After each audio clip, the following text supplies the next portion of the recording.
Bonjour à toutes et à tous, c'est Ahmed, j'espère que vous allez bien, j'espère que vous avez apprécié la vidéo de mardi dernier. On avait polarisé hausse imminente, risque de retournement violent, grand point d'interrogation, deux expressions, deux motivations. Pour le moment, aucune des deux, sur du très court terme, n'a été globalement réalisée, malgré le fait qu'on avait bien pensé ensemble à une news venue de nulle part et qui est arrivée et qui malheureusement ne m'a pas donné pleine satisfaction. Je ne pouvais pas faire mieux dans cette hypothétique possibilité. Et malheureusement, je suis perdant sur l'option que j'ai prise récemment. Mais c'est pas grave, puisqu'il y en a une deuxième qui sera prise au mois de décembre. Je l'avais découpée en deux parties pour pouvoir protéger l'intégralité de mon capital d'investissement, ou en tout cas une grande partie de la baisse de mon capital d'investissement, notamment crypto. On va en parler très succinctement dans cette vidéo et on reprendra le cas de CZ, Binance. Et la seule question qu'il faut se poser, c'est est-ce qu'il peut faire de la prison? Il est censé être au tribunal mardi prochain, sur le sol américain. Est-ce qu'il peut tout simplement se faire arrêter et partir en zonzon? La question reste ouverte, on va essayer d'y répondre, on commence maintenant. Avant de commencer, je vous invite toujours à rejoindre le Discord des rois du marché. Vous trouverez le lien dans la description, à l'intérieur une documentation qui s'appelle la stratégie des 4 rois. N'hésitez pas à l'utiliser, vous en imprégner, vous en inspirer pour vous aussi. Trouvez votre propre style d'investissement, que ce soit sur le court, moyen, long terme, voire très long terme. J'utilise personnellement depuis plusieurs années, m'offre d'excellents résultats sur les marchés traditionnels et les crypto-actifs. Comme à notre habitude, on commence par l'order flow. Merci Marstouf pour ce partage. On a bien un maintien au niveau des whales, des big whales qui maintiennent ce prix. Honnêtement, FUD, pas FUD, news, pas news, CZ, Binance, pas CZ. On continue à complètement maintenir ce prix et les baleineaux continuent à essayer de tenter de pousser pour aller chercher de la liquidité qui se trouve toujours sur les 38 000 $. Je le dis, je le répète, généralement le premier qui break perd. Donc si on fait un semblant de breakout, il nous faudra donc ressentir cette émotion, puis la confirmation avec une clôture de bougie au minimum en daily, si vous voulez du long terme en weekly de préférence, pour pouvoir sortir de ce tout petit range, plutôt un range ascendant ici, on pourrait presque parler de biseau d'élargissement ascendant, et généralement on vient chercher la liquidité au sud, sur les résolutions de ce type de biseau, mais pour l'instant c'est pas ce qu'on observe. Et comme à notre habitude, on le dit très souvent, qu'est-ce que soit qu'on a fait pendant ces quelques jours précédents, la meilleure chose à faire, c'est souvent de ne rien faire. Bon, j'aurais préféré tout de même qu'on aille chercher cette liquidité qui se trouvait un petit peu plus au sud. Pourquoi? Honnêtement, j'avais toutes les conditions possibles. J'y ai vraiment cru qu'on allait chercher ces 32 000 $ ou ces 30 000 $ avec la news de Binance pour deux raisons. La première raison, c'est qu'on avait clôturé en dessous de la moyenne mobile 20 périodes. Et il est régulier de penser que quand on vient à breaker cette moyenne mobile 20 périodes, avec cette fameuse émotion, confirmation, potentiellement une acceptation sur la bougie là, et on aurait pu aller chercher la moyenne mobile 50, 32 800 $, et j'aurais gagné mon pari. Puisque les options, on joue pas contre le prix, on joue contre le temps. C'est souvent ce qu'on appelle des paris boursiers. Bon, finalement, je me fais renvoyer dans mes cordes, on repart sur le haut de ce petit range ici, on continue à faire une forme de balancier. On attendra toujours les résolutions de ce tout petit range qui est sous nos yeux actuellement. Bon, c'est toujours la même chose. Si on commence à venir chercher la liquidité qui se trouve un tout petit peu plus haut, on le voit très bien ici sur l'order flow, sur les 38 000 $, 38 500 $. Il y a pas mal de liquidité qui s'y trouve tout simplement. On suivra donc la possible réintégration. À ce moment-là, il y aura un play à prendre sur la réintégration. Je le dis, je le rappelle, par rapport à cet enfoncement, de surachat, par rapport à notre récit notamment en daily sur une 14 période, ne viendra pas à breaker alors que le cours, lui, fera un nouveau plus haut. Dès lors, c'est un signe de faiblesse, assez caractérisé par rapport aux boules.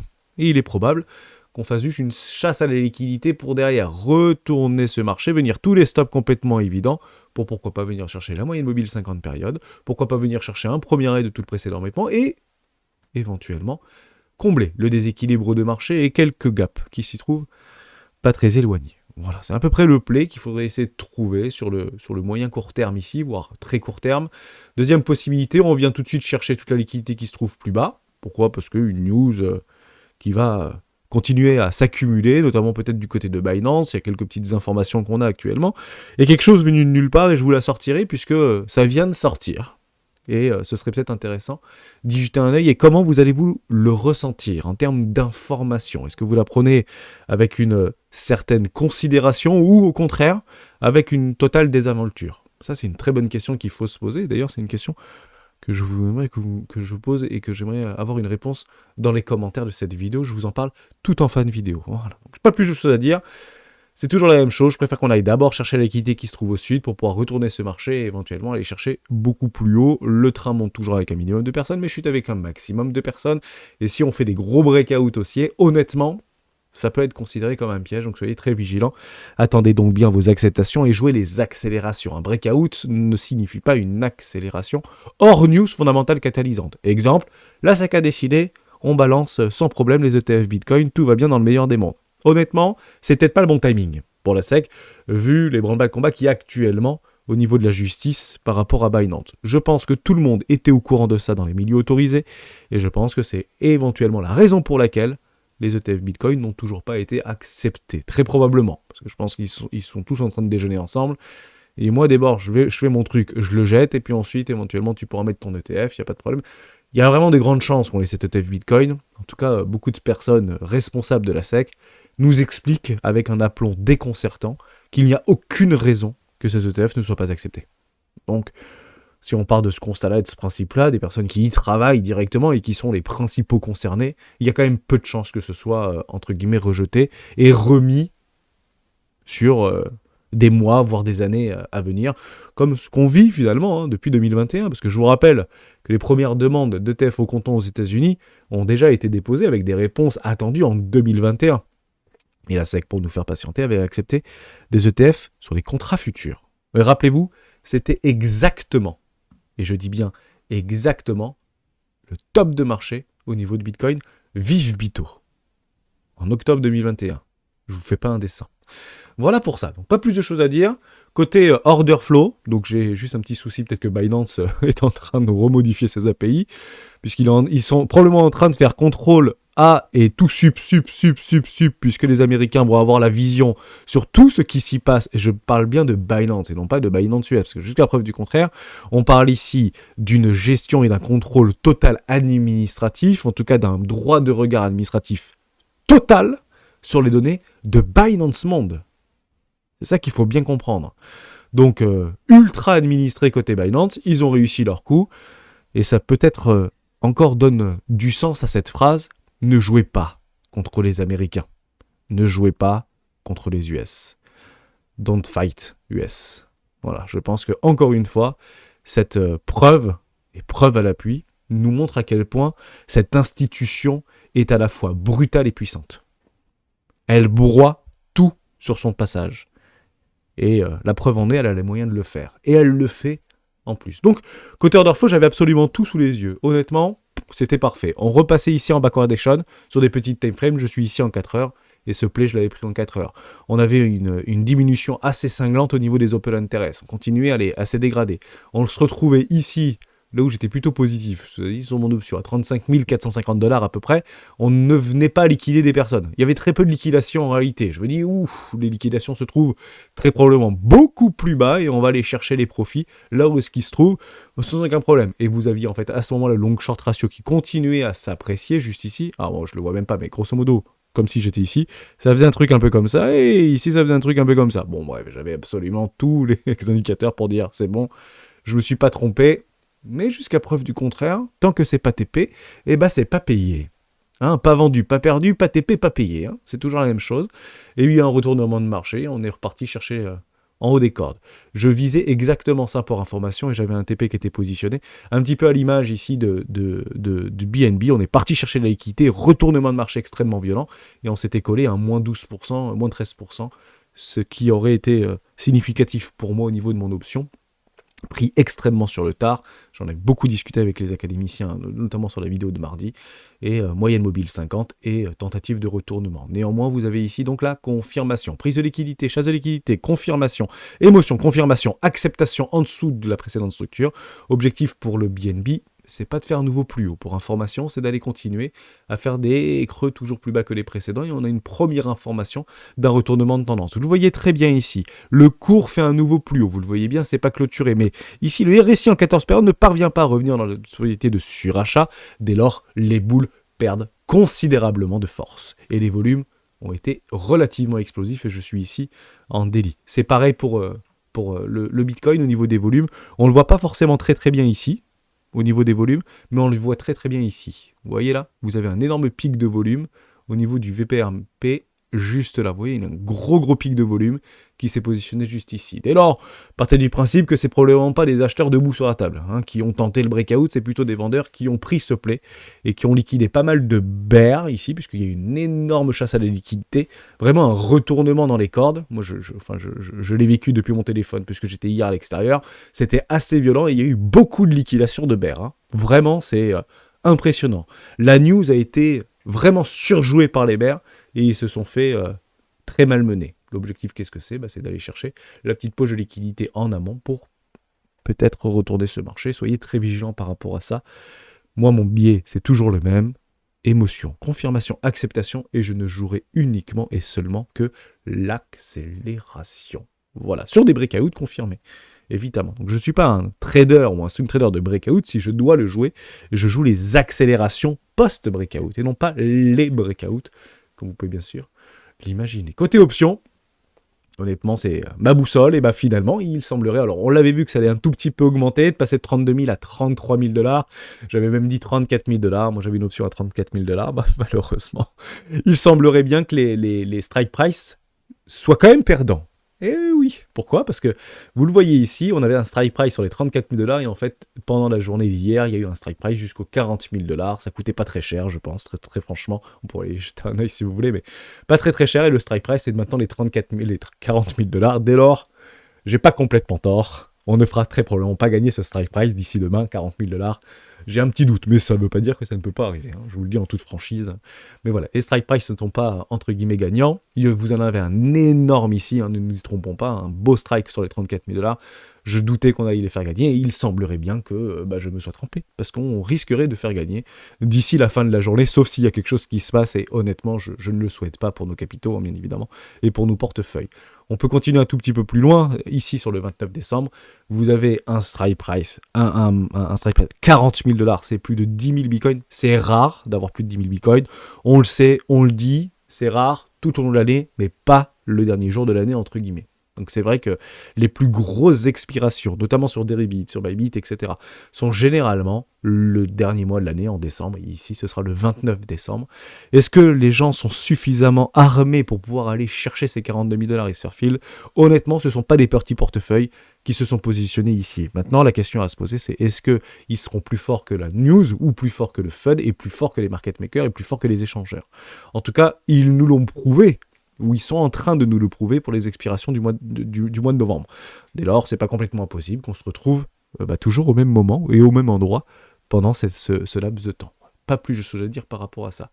Allez, peut-être une toute petite chose, parce que c'est quelque chose qu'il faut quand même regarder avec une forme d'attention assez particulière, puisque c'est à peu près confirmé, on l'a vu depuis plusieurs mois maintenant au niveau de l'Académie des Rois, enfin au niveau de la communauté des rois, par rapport à ce pivot. Vous savez, ça changeait beaucoup au niveau du pivot de la Fed.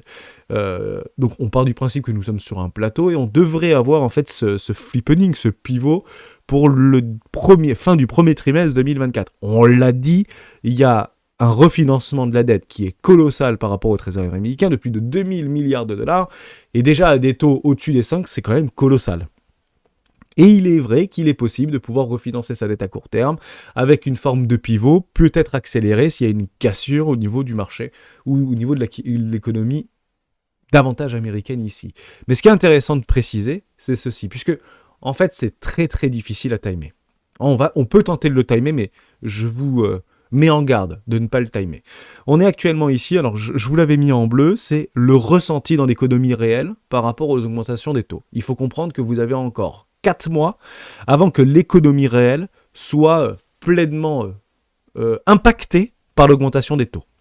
Donc pour moi, l'économie américaine sera réellement impactée d'ici mai à peu près. Avril, mai, juin, je pense mai, on aura vraiment le summum au niveau de l'impact de l'augmentation des taux, ce qui pourrait à ce moment-là précis, même si c'est très difficile à timer, induire en amont, pré, post, mais pas très éloigné en fait cette échéance-là, par rapport à une cassure au niveau de l'économie. Et il est vrai, ça c'est pas quelque chose qu'on invente, que généralement les pivots de la Fed par rapport au niveau de plateau, et on peut considérer qu'on est actuellement sur un plateau, intervient dans les 6 à 12 mois suivant ce fameux plateau.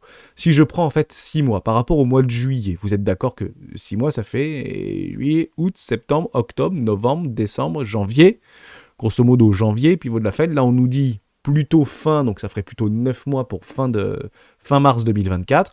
Donc vous voyez, entre 6 et 12 mois. Si on reprend dans le passé, quand on prend par exemple au Covid, alors il faut comprendre que le pivot de la Fed n'a pas été induite par le Covid. C'est l'accélération du pivot pour mettre les taux à zéro. Mais il avait déjà commencé en deçà, bien avant janvier 2020, puisqu'on a commencé à prendre conscience pleinement du Covid, c'était en janvier 2020. Et ici, vous avez le taux de la Fed au niveau du plateau. Donc on était en janvier 2019, et on a commencé à pivoter, regardez bien, en juin 2019, 6 mois. Janvier, février, mars, avril, mai, juin. Donc ensuite, il y a eu effectivement ce pivot-là, et après, il y a eu le coronavirus, et on a réellement pris conscience décembre, janvier 2020, du coronavirus. On a fortement baissé les taux, et on pensait que c'était derrière nous, et ben non, le marché ne l'avait pas entendu de cette oreille-là, et avait décidé de craquer littéralement le marché, parce que les open interest étaient très probablement beaucoup trop élevés. Pour ceux qui s'en rappellent, pour ceux qui y étaient, ça nous a tous surpris, parce qu'on pensait que c'était complètement digéré, puisqu'on y était, si vous voulez. Et c'est pas complètement différent de ce qui s'était passé en 2008. Pourquoi ? Puisque regardez ça, on parle ici de 6 mois, potentiellement là on est en train de viser 9 mois, et si vous revenez en fait pendant la grosse crise de 2008, la crise financière, on avait commencé le plateau en juin 2006, et on avait pivoté côté Fed en juin 2007. 1 an, 12 mois. Donc vous voyez, entre 6 et 12 mois par rapport au plateau, et à la confirmation du plateau. Pas la confirmation dans les mots, mais dans la confirmation en fonction de ce que l'on voit, non pas en fonction de ce que l'on croit. Parce que si en fonction de ce que l'on croit actuellement, la Fed se réserve le droit de continuer à augmenter les taux. Personne n'y croit, mais techniquement, il se réserve le droit. Mais nous, ce qu'on voit, c'est qu'on est bel et bien en train de faire un plateau actuellement sur les taux. Donc il semblerait peut-être, de façon cohérente, de partir du principe que peut-être que le pire n'est pas derrière nous, mais peut-être qu'on peut s'attendre à des turbulence de marché. Encore faut-il bien penser et bien observer où se trouvera le marché à ce moment-là précis. Voilà. Donc je pensais que c'était assez important, puisqu'il y a quand même des confluences par rapport à ce potentiel pivot au niveau de l'halving. Est-ce que ceci sera oui ou non différent ? Je le rappelle par rapport aux halvings. Vous prenez l'halving de Litecoin, d'ailleurs il faudrait regarder l'halving au niveau de CKB, regardez l'halving au niveau de Bitcoin, généralement ça ne pump pas du jour au lendemain de 200%. Généralement, vous avez des corrections et on fait des petites structures et on repart dans un magnifique bull run. Je touche du bois, j'espère que ça va se passer. Je finis toute cette grande plaidoirie sur 4 news extrêmement puissantes. La première, c'est ça. BFM Crypto, près de 2 milliards de dollars déjà retirés de chez Binance le 23/11. Alors 2 milliards, il y en a qui disent 1 milliard, il y en a qui disent 4 milliards, il y en a qui disent je sais pas combien, il faudra juste bien confirmer, ça va arriver je pense au Twitter. J'ai regardé un petit peu ce matin, j'ai pas trouvé, mais généralement vous avez des sites qui vous proposent ça, mais ça n'a pas dû être actualisé dans les 48 heures ou dans les 24 heures par rapport aux entrées-sorties. C'est ça qui nous intéresse, c'est de savoir quelles sont les entrées et quelles sont les sorties, quelles sont les entrées, quelles sont les sorties vis-à-vis de Binance. Actuellement on parle de 1 milliard, 2 milliards, ça peut être plus, ils ont déjà vécu bien pire que ça, et notamment au niveau de FTX ou pré-FTX, ils avaient connu des turbulences comme telles. Je pense qu'ils ont suffisamment les reins relativement solides, mais c'est pas ça en fait qui nous intéresse le plus, et vous allez comprendre pourquoi. La deuxième chose, et je conclurai cette vidéo là-dessus, le PDG de Coinbase donne son avis sur l'affaire Binance. Et évidemment, elle est pas folle la guêpe, toujours des petits coups de pute, c'est toujours sympa. Alors, je lis pas tout, je lis juste en fait ce qu'il dit, en tout cas ce qui est traduit. Nous voulions accroître la transparence et relever la barre de confiance, c'est pourquoi nous sommes devenus une entreprise publique. En 2021, cela signifie que nous ne pouvions pas toujours agir aussi vite que les autres. Il est plus difficile et plus coûteux d'adopter une approche conforme. Vous ne pouvez pas lancer tous les produits souhaités par les clients, alors que c'est illégal. Et évidemment, et on finit ça, les Américains ne devraient pas avoir à se tourner vers les bourses offshore. Je rappelle que 90% des flux de capitaux sur les marchés crypto sont effectués offshore. Plus de 90%. Il faut vraiment comprendre ça. Alors, offshore sur des échangeurs, offshore OTC, offshore tout ce que vous voulez. Voilà. C'est important de bien le préciser. Et il est vrai que Coinbase, c'est clairement pas une entreprise offshore, comme bien sûr on peut le constater. Ça ne veut pas dire que c'est bien, ça ne veut pas dire que c'est pas bien. Pour bénéficier de cette technologie, cette entreprise devait être construite ici, même en Amérique, de manière conforme aux lois américaines. C'est assez drôle ce qu'il dit, je ne sais pas si c'est bien traduit, je n'ai pas retrouvé le truc, mais conforme aux lois américaines, c'est quand même le premier, Armstrong, je ne jette pas la pierre, qui milite pour avoir un cadre juridique et un cadre légal clair.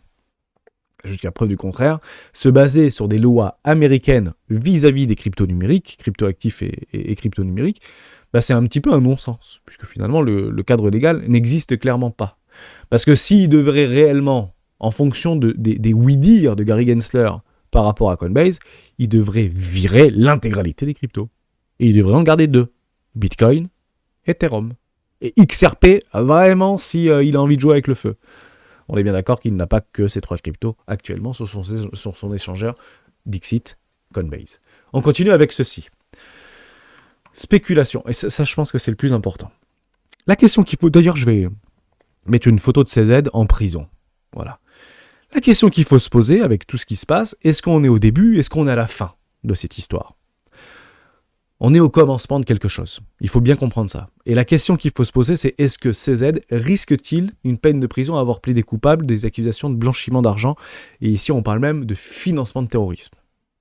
Alors, je vous le dis, il y a un truc au niveau planétaire, notamment occidental, que quand vous touchez au mot terrorisme, d'ailleurs, je suis sûr que ça, quand on dit terrorisme, on doit avoir un truc chez Google qui s'affiche, ou il doit y avoir une lettre qui s'allume quelque part. Et bien en fait, vous passez où la loi américaine outrepasse tout le bon sens et tout ce que vous voulez, et ils ont le droit de tout faire. Voilà, c'est un petit peu ça l'idée. Donc il semblerait que, en fonction des éléments connus aujourd'hui, l'acceptation d'une amende de... Alors, on parle de 4 milliards. Finalement, c'est plus près de 1,3 milliard. Et il y aura 2,5 milliards qui seront confisqués sur un temps non donné, donc indéfini. Voilà, donc après, on parle plutôt de 3 milliards, et puis d'autres parleraient de 6 milliards. En fait, on ne sait pas vraiment, et ça peut encore être jugé. Il faut bien comprendre ça. Mais posez-vous la question. Aujourd'hui, tout se passe bien tant qu'on ne découvre pas des choses qu'on ne doit pas découvrir au niveau de Binance. Exemple, est-ce que réellement le BNB est suffisamment collatéralisé ? Est-ce que finalement Binance n'est pas exactement le reliquat parfait au niveau de FTX ? Etc., etc., etc. Et en fonction des éléments, du contrôle plus qu'administré des États-Unis vis-à-vis de Binance Monde, à ce moment-là précis, on saura si oui ou non on est sorti d'affaire. Mais là, on commence une nouvelle affaire en réalité. Et en fonction des éléments qu'ils vont découvrir, et bien CZ, bien évidemment, risque la prison sur des faits nouveaux. Je rappelle quelque chose de très précis. Alors à ce moment-là, vous allez le voir très rapidement. Il va probablement partir dans un autre pays, au soleil, et là où il ne pourra pas se faire extrader. Actuellement, il va en fait devant les tribunaux, je crois que, me semble-t-il, à Atlanta, pour plaider coupable en physique. Déjà, il est déjà chaud patate de mettre le pied sur le sol américain. Après, il doit avoir des sacrées garanties. Et je pense qu'il y a même un parti derrière qu'on ne citera pas une nouvelle fois, mais vous avez compris un petit peu l'idée. Parce que là, ce type de situation dépasse presque la géopolitique. Il faut le comprendre aussi comme ça. Sur des faits connus. Blanchiment d'argent, potentiellement financement du terrorisme, violation du secret bancaire, du droit bancaire, etc. Secret bancaire plus précisément. Il va être jugé pour ça. Il plaide coupable pour ces éléments-là. Des éléments nouveaux remettra un nouveau procès, bien évidemment, et une nouvelle boucle. Et c'est ça, en fait, qu'on ne veut pas voir. Voilà, pour juste vous donner cette perspective-là. D'ailleurs, on peut juste reprendre ça parce que, vous savez, ce qu'on fait chez les rois, c'est systématique. On essaie de retrouver des éléments du passé. Dans une affaire antérieure liée à la crypto-monnaie ou le blanchiment d'argent, dans laquelle le procureur a préconisé de lourdes peines de monnaie, le juge a souvent rejeté ses demandes. Un exemple notable concernant Arthur Haynes. On en parle souvent. D'ailleurs, il y a eu une super CryptoPixel a fait un super interview. Je vous inviterai chaudement à aller l'observer. Avec Arthur Haynes, qui est actuellement dans la jungle, me semble-t-il. Bon, il vit sa plus belle vie. Responsable de la cryptographie, qui a plaidé coupable d'avoir violé la loi sur le secret bancaire alors qu'il dirigeait BitMEX à l'époque. Bien que le procureur ait plaidé pour une peine de prison importante, Haynes a été assigné à résidence pendant 6 mois et 2 ans de probation. CZ comme Haynes n'a pas de casier judiciaire et a accepté de payer une amende substantielle, 50 millions de dollars dans ce cas, sans parler de la caution de 75 milliards de dollars, sans parler des amendes directement payées par sa boîte, sans payer, etc. Mais vous comprenez un petit peu que ce sera très probablement en fonction des éléments non nouveaux que nous pourrions attendre, à ce moment-là bien précis, CZ, logiquement, n'aura pas de surprise, ou en tout cas de vilaines surprises. Et je souhaite que nous n'ayons pas de vilaines surprises, parce que le marché devrait à ce moment-là le prendre en considération. Je finis là-dessus. OpenAI annonce le retour de Sam Altman à la tête de l'entreprise. Honnêtement, c'est vraiment un feuilleton américain ce truc, et j'ai trouvé ça très drôle puisque je réponds finalement à beaucoup de vos commentaires, où une toute petite, et je dis bien peut-être une ou deux personnes, des commentaires qui ont été répondus, suivraient leur patron s'il était viré de sa propre boîte, ou si il voulait partir pour créer une autre boîte. Donc c'était assez drôle de le lire. Lundi, la quasi-totalité des 770 salariés d'OpenAI a menacé de démissionner si Sam Altman ne revenait pas dans l'entreprise. Ce scénario aurait fait de OpenAI une coquille vide. J'aimerais juste qu'on s'arrête. Allez, on se prend une minute si vous êtes d'accord sur cette situation. On oublie tout ce qu'on connaît, on oublie tout ce qu'on voit, on oublie tout ce qu'on croit. On est en train de vivre, depuis quelques mois voire années, une situation totalement nouvelle qui s'appelle les communautés. On est bien d'accord qu'aujourd'hui, OpenAI et les gens qui y travaillent sont la communauté OpenAI. Et à quel point les communautés, telles qu'on l'observe actuellement, ont une force sans commune mesure supérieure à tous ces financiers, à tous ces actionnaires, à tout ce que vous voulez. Le premier qui a lancé cette mise en garde, d'un point de vue planétaire, c'était sur GameStop, notamment sur le forum Reddit, où un groupe d'individus avait réussi à faire grandir une communauté pour exploser les vendeurs à découvert, passant par Citadel, notamment via l'exchange ou le broker Robinhood. Encore un nouvel exemple avec OpenAI. Et les exemples comme ça vont continuer à se multiplier. Et honnêtement, si aujourd'hui je devais miser sur l'avenir, parier sur l'avenir, essayer d'en tirer profit, opportunité, c'est quels sont les grands secteurs d'activité, quels qu'ils soient, tous confondus, qui vont capitaliser sur ce nouveau phénomène des communautés. Il faut comprendre quelque chose que historiquement, et je vous parle de ça il y a 2000 ans, lorsque l'Empire Augustin, avec Augustin, l'Empire romain a chuté, pour se relever de ses cendres, les humains de l'époque ont créé des communautés, ont créé leur propre circuit politique, ont créé leurs propres droits, ont créé leurs propres us et coutumes, ont créé leur... etc., etc., etc. Et c'est comme ça, je pense, que dans ce système qui est probablement à bout de souffle, qu'on y croit, qu'on n'y croit pas, qu'on le voit pas, qu'on essaye de le jouer ou qu'on ne le joue pas, on comprend bien que la finalité de tout effondrement empirique, c'est le retour aux communautés. Et à quel point ces communautés sont fortes. On parle ici de 700 personnes. Mais comprenez bien que 700 personnes à remplacer, c'est quand même pas évident. Bien qu'il est probable qu'il n'y aurait pas eu 770 personnes qui démissionnent du jour au lendemain. Comprenez-le comme ça. C'est important de le dire. Mais voilà, j'aimerais juste vous éclairer là-dessus sur un phénomène pas nouveau, parce que, encore une fois, c'est quelque chose qu'on a quelques cas, mais très isolés, encore une fois. Mais je pense que c'est clairement pas quelque chose qu'il faut balayer d'un revers de main. Il ne faut pas s'aveugler à ce phénomène-là. Je pense que le phénomène des communautés est un phénomène extrêmement puissant, là où probablement les capitaux vont se diriger demain.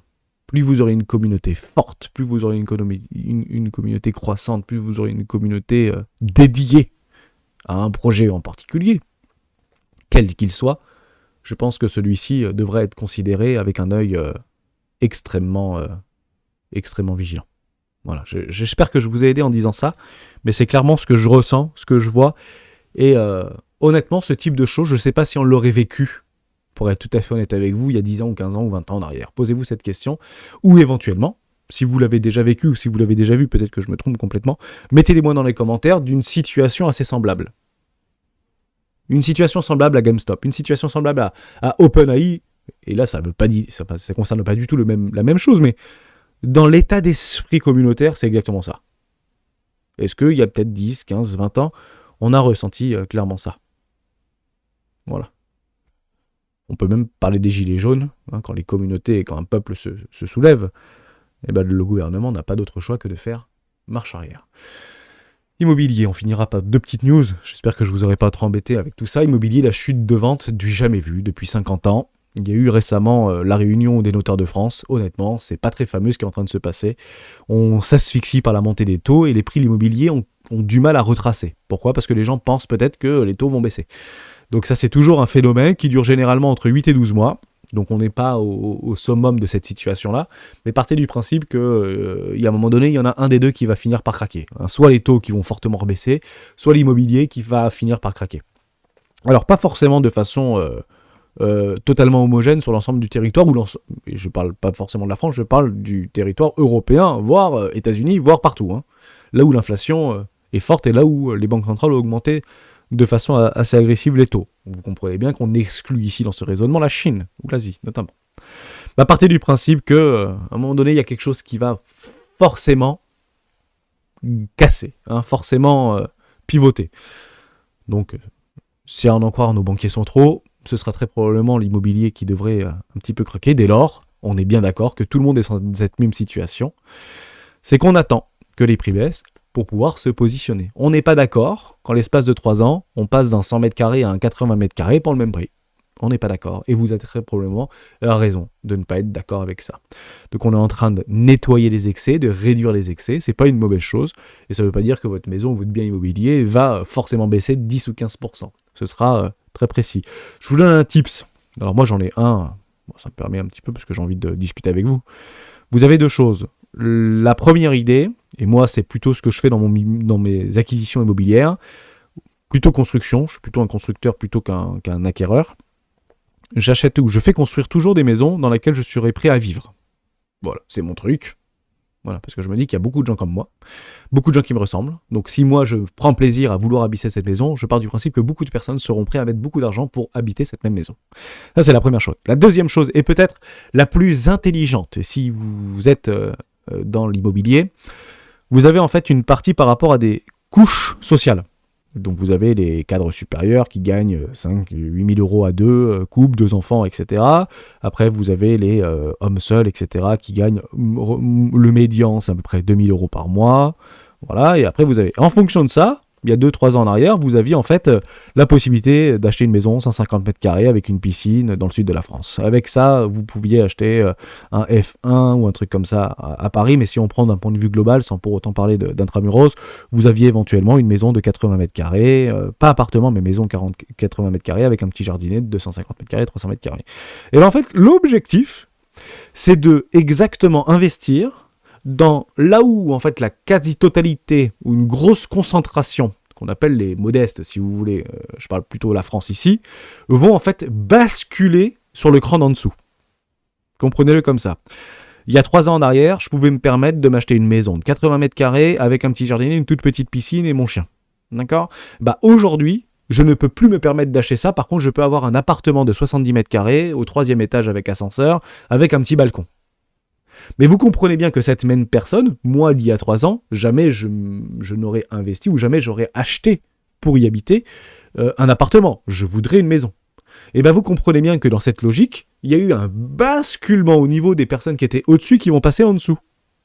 D'ailleurs, c'est un effet assez flagrant au niveau de Robert Kiyosaki. Il disait, n'investissez pas là où toute la moyenne y est, investissez toujours sur le cran d'en dessous. Puisque vous ne connaîtrez vous jamais la crise. Vous imaginez bien que si vous êtes juste en dessous de toutes les personnes qui étaient au-dessus, qui descendent en dessous, vous avez une énorme masse de personnes qui vont descendre d'un cran. J'espère que j'ai été clair par rapport à ça. Je finis là-dessus. Alors, on aura dépassé les 30 minutes, mais c'est pas grave. J'espère que je vous aurai apporté des choses aujourd'hui. Une nouvelle épidémie en Chine. La hausse des maladies respiratoires inquiète l'OMS, notamment les enfants. Alors il y a quelques photos, à quel point c'est très difficile d'avoir quelques petites photos au niveau des hôpitaux pédiatriques, notamment en Chine. Donc, on parle ici d'une épidémie semblable à celle du Covid sur un virus ou une épidémie non cartographiée, non catégorisée. Voilà. Donc on est en train de parler d'exactement la même chose, du même phénomène, une réplique que ce qui s'était passé en 2019. Je parle pas de Covid, je parle d'une épidémie non catégorisée. Ou d'une je sais plus comment ça s'appelle, une bactérie ou un truc, ou un virus non catégorisé. Donc est-ce qu'on va avoir des soucis ? Ils étaient prêts d'ailleurs à fermer des écoles, notamment en Chine, dans pas mal de pays, etc. On parle ici d'une voilà. pneumonie non diagnostiquée. C'est exactement les mêmes termes qui avaient été utilisés, je me rappelle comme si c'était hier, en 2019. Donc 2019-2020. Soyez très vigilants par rapport à ça, puisqu'il serait probable que... Alors l'OMS a réagi relativement vite par rapport à ce qu'il avait réagi il y a quelques années en arrière, mais ça pourrait être peut-être surinterprété par rapport au marché, donc soyez vigilants par rapport à ça. Honnêtement, on n'est pas prêt à revivre un truc pareil. Hein, je pense que la motivation va réellement baisser d'un cran si on devait revivre ce qu'on a vécu précédemment. J'espère que ça va aller, j'espère que ce n'est que une fausse épidémie, enfin une fausse, ou quelque chose qu'on va pouvoir maîtriser et contrôler, et à voir dans l'avenir. Mais en tout cas, ça vient de sortir. Voilà. Un nouveau truc qui vient d'émerger, et notamment dans les écoles, etc. Donc soyez vigilants par rapport à ça, on prendra le temps tout au long du mois d'en reparler, pour savoir comment ça évolue, c'est clairement ce qui nous intéresse, et si ça commence à prendre de l'ampleur, bon, on les verra sur toutes les chaînes de télé, évidemment.